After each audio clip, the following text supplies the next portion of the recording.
As an optional activity, for the international business class, I'd invite you to sort of join a bit of a book club to look at a bottoms-up approach to international business. So in business, we can go top-down, where we talk about terms and concepts and what do they mean, and then sort of more of a bottoms-up approach is based on the application of that. Like we would look at a case, you'd look at a real-life story, you'd see how an actual company is operating and learn from successful companies, what are how things work. So Shoe Dog is a book that I've enjoyed.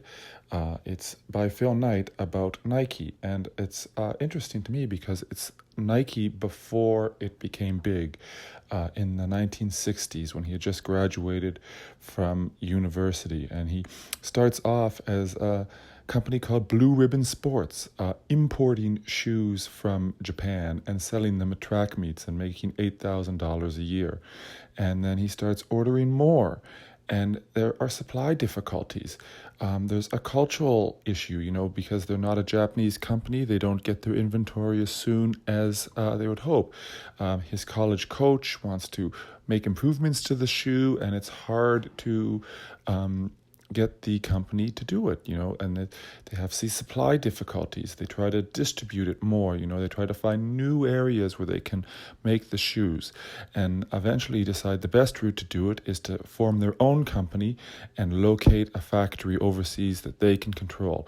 And I think that shows, different options of international business, and he's very, very frank and honest about, what succeeded and what didn't succeed. And I think it, might provide a context to the material in the course if you're interested as an enrichment activity.